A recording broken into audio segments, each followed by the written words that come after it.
नमस्कार, जय हिंद दोस्तों। आज हम बात करने वाले हैं एक ऐसे चीज़ के बारे में, एक ऐसे मनुष्य अंग के बारे में कि जो सबसे ताकतवर है। दुनिया का अगर सबसे ताकतवर चीज़ हम किसी को कहना हो तो हम कहेंगे कि इंटरनेट सबसे ताकतवर है या फिर कंप्यूटर सबसे ताकतवर है। लेकिन ये सारी चीज़ें गलत है। उनको बनाने वाला इंसान यानी कि मनुष्य प्राणी सबसे पावरफुल और सबसे ताकतवर यहाँ पे है, मैं कहूँगा। क्यों? क्योंकि मनुष्य के पास एक ऐसी चीज़ है कि जो बाकी जीवों के पास नहीं है, किसी भी चीज़ के पास में नहीं है। दैट इज़ द ब्रेन यानी कि दिमाग, यानी कि मगज। एक ऐसी पावरफुल टूल्स है, एक पावरफुल हथियार है कि जिसकी मदद से कुछ भी हम कर सकते हैं। तो आज इसके बारे में हम डिटेल में इंफॉर्मेशन लेने वाले, एक महत्वपूर्ण जानकारी मैं आपके साथ शेयर करने वाला हूँ। तो ध्यान से देखिए, पूरा वीडियो देखिए, ये मेरी आपसे विनती है। और चैनल को सब्सक्राइब भी कर दीजिए। Okay, let's start. तो देखो, ब्रेन यानी कि दिमाग, यानी कि उसे सेफेलॉन बायोलॉजिकल भाषा में कहा जाता है। तो अक्सर देखा गया है कि दिमाग जो है हमारे सिर में प्रेजेंट रहता है, एक बहुत ही पावरफुल हड्डियों के बीच में रहता है ताकि उसको कुछ भी नुकसान ना हो सके।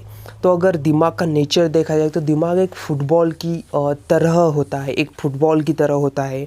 और उसका जो नेचर है वो स्मूथ नेचर है, कोई हार्ड नहीं। जैसे कि हड्डियाँ हार्ड होती है, वैसा हार्ड नहीं है। अगर हम देखेंगे कि दिमाग जो होता है उसका मतलब वज़न कितना होता है, साइज़ कितनी होती है, तो लगभग 1300 ग्राम्स आदमी में है ना, 1300 ग्राम आदमी में उसका वज़न यानी कि वेट पाया जाता है। और लगभग 1100 के आसपास उसका औरत में वेट पाया जाता है। औरत में दिमाग कम होता है 1300 आदमी में, और 1100 लगभग औरत में दिमाग पाया जाता है। जैसे कि हमने पिछले वीडियो में देखा कि हृदय जो है उसका भी जो वज़न है, वेट है, वो औरत में कम है। Let's start. देखो कि हमें लगता है कि बाबा जो दिमाग है कि दिमाग एक ही होगा, तो ऐसा एक्चुअली नहीं है। अगर दिमाग को हम यहाँ पे इस चार्ट को अगर हम देखेंगे, ब्रेन यानी कि दिमाग को हम 3 भाग में उसको डिवाइड कर सकते हैं। उसका वर्गीकरण 3 भाग में यहाँ पे हम कर सकते हैं। देखो, ब्रेन यानी कि दिमाग मैंने यहाँ पे लिखा है फोर ब्रेन, अग्र मस्तिष्क। अग्र का मतलब होता है सबसे आगे वाला। ये मेरा दिमाग है ना। किसी भी इंसान का आगे का जो पार्ट रहेगा उसको कहेंगे अग्र मस्तिष्क, फोर ब्रेन। ओके, अग्र मस्तिष्क सबसे आगे होता है। तो यहाँ पे मैंने एक आकृति निकाली है। तो देखो, ये इतना जो पार्ट हो गया, ये हो गया अग्र मस्तिष्क। इतना जो पार्ट होगा इस डायग्राम में आप देख सकते हैं, ये जो आगे का जो पार्ट होगा ये हो गया आपका आगे का मस्तिष्क। देन हो गया मिडल यानी कि मध्य का, बीच का मध्य मस्तिष्क। तो ये इतना जो कोर पार्ट होगा, इसके बीच का सेंट्रल कोर, बीच का जो पार्ट हो गया, बीच का एरिया हो गया, वो हो गया आपका मध्य मस्तिष्क। ओके, लेस्ट। देन हाइंड ब्रेन यानी कि पूर्ववर्ती मस्तिष्क। तो पूर्ववर्ती का मतलब होता है कि पीछे वाला, कि सबसे पीछे है ना। कहते कि बाबा यहाँ पे मत मार, यहाँ पे छोटा दिमाग होता है। तो ये जो छोटा दिमाग होता है ना, तो वो सबसे पीछे होता है। ओके, तो उसको अगर उस पर कुछ अटैक हो गया या फिर उसके ऊपर कोई प्रहार हो गया तो डैमेज होने का, वहाँ पे डेथ होने का या फिर बेसुध होने का ज़्यादा से ज़्यादा चांसेस वहाँ पे होता है। सबसे महत्वपूर्ण भी है ये हाइंड ब्रेन यानी कि पीछे वाला ब्रेन। तो हम देखेंगे कि किस तरह से हम ब्रेन को यहाँ पे डिवाइड कर सकते हैं। तो देखो, हाइंड ब्रेन। ओके, ये ब्रेन के 3 भाग हो गए, आगे का, मध्य का और पीछे का। हाइंड ब्रेन, पीछे का जो दिमाग है, इसको हम 3 भाग में यहाँ पे डिवाइड करेंगे, विभाजित करेंगे। सबसे पहले होगा सेरेबेलम, पॉन्स वेरोली और मेडुला ऑब्लंगटा यानी अस्थि मज्जा। 3 भाग उसके हो गए। तो ये भाग कहाँ पे है हमारे ब्रेन में, कहाँ पे रहते हैं? तो यहाँ पे आप देख सकते हैं, ये टोटल ब्रेन हो गया। ये हो गया पूर्ववर्ती यानी कि पीछे वाला दिमाग। तो देखो ये जो सेरेबेलम यहाँ पे मैंने लिखा है ये यहाँ पे प्रेजेंट है। ये जो इतना जो पार्ट है ये हो गया आपका सेरेबेलम, बहुत बहुत इम्पोर्टेंट पार्ट है। हमारा जो जीवन है इसी पे ही डिपेंड है। देन पैंस वेरोली, एक पैंस वेरोली यहाँ पे जो स्ट्रक्चर है उसको पैंस वेरोली हम कह सकते हैं। ये सेरेबेलम, पैंस वेरोली। देन अस्थिमज्जा, ये जो पार्ट है मेडुला ऑब्लंगटा जिसे कहा जाता है, ये हो गया अस्थिमज्जा। अस्थि यानी कि हाड़ है ना, हड्डी, हड्डी उसमें होता है, इसका अस्थिमज्जा, और बहुत बहुत इम्पोर्टेंट पार्ट है। उसके कार्य क्या है हम देखेंगे आगे, तो पूरा वीडियो आप ध्यान से देखना। ओके, तो आप देखेंगे कि इन 3 पार्ट का कार्य क्या है, हमारे शरीर पे इसका क्या अफेक्ट होता है। ओके, तो अस्थिमज्जा को अगर हम देखेंगे तो हमारा जो हृदय है, हृदय का सारा जो कार्य है उसको संभालने का काम ये अस्थिमज्जा यानी कि मेडुला ऑब्लंगटा करता है। हृदय यानी कि हार्ट का सारा काम उसको मैनेज करना, देखना, देखभाल करना अस्थिमज्जा का काम है। अगर यहाँ पे ज़ोर से प्रहार हो गया है तो ये अस्थिमज्जा पे अटैक होता है, वो ऑफ होता है, उसका फंक्शनिंग वो वहाँ पे बर्बाद होता है, डिस्ट्रॉय होता है, और उसके बाद में कोई भी इंसान वहाँ पे जीवित नहीं रह सकता। अगर प्रहार छोटा होगा तो इंसान बेशुद्ध हो सकता है, और अगर ज़्यादा होगा तो वहाँ पे डेथ भी हो सकता है। आपने अगर कई बार फिल्मों में देखा होगा कि यहाँ पे जनरली कुछ प्रहार किया जाता है, क्यों? क्योंकि वहाँ पे सिर्फ मारने से बेशुद्ध हो सकता है ना। हेलमेट आप पहन सकते हैं, क्यों पहन सकते हैं? क्योंकि उससे प्रोटेक्शन बाबा होता है वहाँ पे। ओके, तो अस्थिमज्जा एक इम्पॉर्टेंट पार्ट है जो हमारे हृदय के साथ में हम जो हवा सांस अंदर लेते हैं बाहर छोड़ते हैं उसको भी रेगुलेट करने का काम ये अस्थिमज्जा करता है।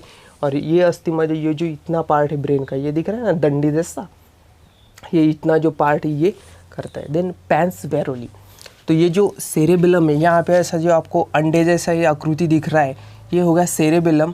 तो ये पैंस वेरोली क्या करता है कि बाकी का ब्रेन और ये सेरेबेलम है ना, पैंस वेरोली क्या करते हैं, बाकी का ब्रेन और ये सेरेबेलम का एक कनेक्शन क्रिएट करता है। एक इन्फॉर्मेशन, कोई भी माहिती अगर है, कोई भी जानकारी अगर है, तो उस जानकारी को सेरेबेलम से बाकी के दिमाग तक और बाकी के दिमाग से सेरेबेलम तक पहुंचाने का काम ये पैंस वेरोली करता है। तो हो गया हमारा हैंड ब्रेन, इसके तीनों के काम क्या। तो सेरेबेलम का काम है संतुलन यानी कि बैलेंस। अगर मैं यहाँ पे खड़ा हूँ तो किसकी वजह से? सेरेबेलम मेरा ठीक है इसकी वजह से। अगर सेरेबेलम ठीक नहीं होगा तो मैं यहाँ पे खड़ा नहीं रह सकता, कोई भी इंसान आगे नहीं रह सकता। तो सेरेबेलम का काम है कि बॉडी को पोस्चर देना, बॉडी का संतुलन बनाए रखना है ना, खड़ा रह सकते हैं। अगर ज़्यादा यहाँ से ज़ोर से कोई प्रहार करेगा तो आप बेसुध हो जाएंगे, खड़े नहीं रह सकते, क्योंकि सेरेबेलम ये काम करना छोड़ देगा। सेरेबेलम संतुलन बनाए रखता है। पैंस वेरोली कनेक्शन सेरेबेलम और बाकी के दिमाग में करता है पैंस वेरोली। अस्थिमज्जा जो हमारे हृदय और हमारे श्वसन क्रिया का सबसे इम्पोर्टेंट अंग है अस्थिमज्जा। देन हम आते हैं मिड ब्रेन यानी कि मध्य मस्तिष्क, यानी कि जो ब्रेन के सेंट्रल में बीच में जो होता है पार्ट वो है मध्य मस्तिष्क। तो उसमें 2 पार्ट आते हैं, ऑप्टिक लोब और ऑप्टिक चिज्मा। तो यहाँ पे ऑप्टिक लोब और ऑप्टिक चिज्मा हमारे आँखों का नियंत्रण और कानों का नियंत्रण करने के लिए बहुत ही एक इम्पॉर्टेंट फैक्टर यहाँ पे है। आँख और कान, इसका नियंत्रण करने के लिए ये ऑप्टिक लोब और ऑप्टिक चिज्मा यानी कि मध्य दिमाग, मध्य मस्तिष्क का ये जो 2 पार्ट है ये हमारे आँखों को और कान को संभालते हैं। ओके, देन अग्र मस्तिष्क सबसे आगे वाला, ये भी बहुत ही इम्पोर्टेंट है। इसमें 2 पार्ट आते हैं, सेरेबेलम और डाइनसेफेलॉन। सेरेब्रम और ये जो नाम है थोड़े से आपको कठिन लग रहे होंगे कि ये बायोलॉजिकल मेडिकल नाम है। तो अग्र मस्तिष्क में 2 सेरेब्रम और डाइनसेफेलॉन आएगी। तो ये डाइनसेफेलॉन का काम का क्या है? तो डाइनसेफेलॉन अगर देखा जाए तो ये चेतना का काम करता है। डाइनसेफेलॉन का मेन काम क्या है? चेतना। मतलब आप किसी बर्फीले प्रदेश में अगर जाएंगे तो आपको ठंडी का जो चेतना आएगी तो किसकी वजह से बाबा? डाइनसेफेलॉन की वजह से। अगर आप आग में अगर हाथ रखेंगे है ना तो आपको हीट का अनुभव होगा, है ना, जलन का अनुभव होगा, तो किसकी वजह से? डाइनसेफेलॉन। मतलब कोई भी चेतना अगर किसी ने आपको मारा तो आपको समझ में आता है, तो किसकी वजह से? डाइनसेफेलॉन की वजह से। तो ये चेतना का काम करता है। देन इसका नेक्स्ट पार्ट है सेरेब्रम। तो भाई ये तो बहुत ही इंटरेस्टिंग टॉपिक है और बहुत ही इम्पोर्टेंट, मैं कहूँगा कि ब्रेन में सबसे ज़्यादा अगर इम्पोर्टेंट तो ये सेरेब्रम है। ओके, तो सेरेब्रम होता क्या है, आप चॉकलेट खाते हैं, जेली चॉकलेट होता है ना, जेली चॉकलेट की जैसा इसका नेचर होता है सेरेब्रम का। तो देखो ये जो मैंने आकृति यहाँ पे निकाली, ये तो हमारे भाई ब्रेन की टोटल आकृति हो गई, तो ये स्पेशल सेरेब्रम की होगी। तो ये सेरेब्रम होता कहाँ पे, देखो डाइनसेफेलॉन जो है वो बीच में रहता है, ऑप्टिक लोब और ऑप्टिक चिज्मा ये यहाँ पे ही पार्ट प्रेजेंट रहते हैं। सेरेब्रम ये जो पार्ट है ये होगा सेरेब्रम। अस्थि मज्जा ये होगा, यहाँ पे लिखा है मैंने पॉन्स फेरोली ये है ना, देन सेरेब्रम ये सेरेब्रम हो गया, ये डाइनसेफेलॉन हो गया। तो अब हम देखेंगे कि सेरेब्रम एक्चुअली होता क्या है, उसके पार्ट कैसे। तो ये टोटल जो आकृति ये इसी के बारे में है। तो देखो सेरेब्रम को हम 4 भाग में वहाँ पे कर सकते हैं, फ्रंटल, पेरिएंटल, ऑक्यूपिटल एंड सेरेबेलम। कौन कौन से, फ्रंटल, पेरिएंटल में यहाँ पे हम देखेंगे। तो सेरेब्रम अग्र मस्तिष्क का एक पार्ट है और सबसे इम्पोर्टेंट पार्ट है और सबसे ज़्यादा मात्रा में दिमाग में पाया जाता है। दिमाग में सबसे ज़्यादा मात्रा में अगर कोई घटक है तो वह है सेरेब्रम। ओके, तो सेरेब्रम कहाँ पे पाया जाता है, तो देखो ये टोटल जो आपको दिख रहा है ये है सेरेब्रम। ओके, तो सेरेब्रम और ये इसमें डिफरेंस क्या है, तो इसका जो आउटर पार्ट है, मतलब देखो ये ब्रेन है और उसका जो बाहर की सतह होगी, बाहर की एक लेयर सेमी जेल की तरह जो लेयर रहेगी आउटर साइड में बाहर के बाजू में, तो ये है सेरेब्रम। तो सेरेब्रम देखो ये सीधा नहीं है, जैसे कि ये लाइन है, ये लाइन कैसी है, सीधी लाइन है, ऐसे सीधी नहीं, वहाँ पे झुर्रिया है ना, क्या है, झुर्रिया है। आप देख सकते हो यहाँ पे ऐसा व्रिंकल जैसा झुर्रिया है। तो झुर्रिया क्यों है, क्योंकि वहाँ पे न्यूरॉन की जो संख्या है वो ज़्यादा से ज़्यादा बनी रहे, इसकी वजह से वहाँ पे झुर्रिया होती है। क्योंकि हमारी जो बुद्धिमत्ता है, इंटेलिजेंट है, वो ज़्यादा से ज़्यादा डिपेंड होता है उन न्यूरॉन की। अगर न्यूरॉन ही नहीं रहेंगे तो झुर्रिया अगर ही नहीं रहेंगी तो ज़्यादा न्यूरॉन नहीं रहेंगे और ज़्यादा न्यूरॉन वहाँ पे नहीं होगा तो इंटेलिजेंट भी वहाँ पे कम होगा। तो न्यूरॉन सबसे बड़ा घटक है हमारे इंटेलिजेंट के लिए। ओके, तो देखो सेरेब्रम को यहाँ पे हम 4 भाग में डिवाइड करेंगे। सेरेब्रम यहाँ पे प्रेजेंट है, उस पे झुर्रिया है, क्यों है, क्योंकि न्यूरॉन ज़्यादा रहेंगे और न्यूरॉन अगर ज़्यादा रहेगा तो बुद्धिमत्ता वहाँ पे ज़्यादा रहेगी, इंटेलिजेंट। तो इसके भाग है कुछ, तो ये फ्रंटल भाग मतलब जो इतना भाग, ये जो भाग है तो उसको फ्रंटल लेंगे, सबसे ज़्यादा होता है 41%। दूसरा भाग जो है ये नेक्स्ट भाग हुआ, ये होगा पेरिएंटल, ये होगा ऑक्यूपिटल भाग और ये होगा सेरेबेलम और ये होगा टेम्पोरल। ये है सेरेब्रम के भाग। तो सेरेब्रम क्या करता है कि आज मैं आपके सामने बोल रहा हूँ तो ये सेरेब्रम की वजह से। ओके, कोई इंसान रीडिंग कर पाता है, चल पाता है या फिर इमेजिनेशन करता है। ओके, किसी चीज़ के बारे में सोचता है कि फ्यूचर में, भविष्य में ये चीज़ ऐसी हो सकती है, ये काम हमें करना है, तो कल्पना करना, रीडिंग करना है ना, बोलना। ओके, देन मेमोरी कार्ड, अगर ब्रेन का मेमोरी कार्ड हम किसको कहेंगे तो वो है सेरेब्रम, है ना। कोई भी चीज़ हम लंबे देर तक याद रख सकते।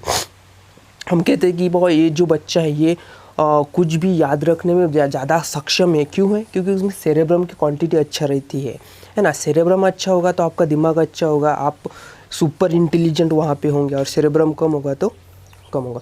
तो देखो मैंने पहले कहा कि 1300 से 1100 से 1300 ग्राम लगभग दिमाग का वेट रहता है।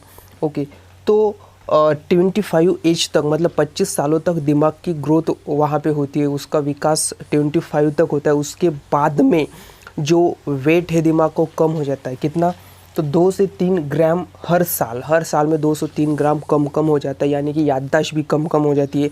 मेमोरी कार्ड जो हमारा है उसकी पावर, ताकत कम हो जाती है। आपने देखा होगा कि जो ज़्यादा ओल्ड पर्सन है या फिर ज़्यादा वयस्कर इंसान है तो उसमें कुछ भी याददाश्त की ताकत उनमें नहीं रहती। तो इसका कारण है कि सेरेब्रम की जो क्वांटिटी होती है वो बहुत ही उनमें कम होती है। तो ये सेरेब्रम, तो सेरेब्रम की लेवल किस तरह से बढ़ सकती है, अगर हम रीडिंग करेंगे, डेली रीडिंग करेंगे या कोई ब्रेन की एक्सरसाइज करेंगे तो सेरेब्रम की क्वांटिटी बढ़ती है। हम अगर नई चीज़ करेंगे, डेली रूटीन के हम काम करते हैं ना, सुबह उठना और सारा हमेशा वही काम एक ही बार हम वही काम करें, तो इसकी वजह से सेरेब्रम की क्वांटिटी कम हो जाती है। अगर सेरेब्रम की क्वांटिटी बढ़ानी है तो आपको एक्सप्लोर करना पड़ेगा, मतलब जंगल, पहाड़, नदी ऐसा घूमना पड़ेगा, नई एक्टिविटीज़, नई कामें करने पड़ेंगे कि इसकी वजह से सेरेब्रम की क्वांटिटी बढ़ती है। तो ये हो गया हमारा सेरेब्रम।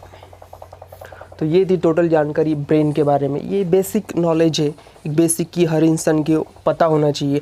अगर डिटेल में देखेंगे तो न्यूरोलॉजी है ना, कि ब्रेन का अगर स्टडी कोई ब्रांच करती है तो न्यूरोलॉजी करती है। बहुत बड़ी मेडिकल ब्रांच है, बायोलॉजिकल ब्रांच है, जूलॉजिकल ब्रांच है। तो ये होगा टोटल हमारा ब्रेन के बारे में इंफॉर्मेशन, माहिती। अगर आपको अच्छी लगी तो प्लीज़ लाइक करना, सब्सक्राइब करना। Thank you.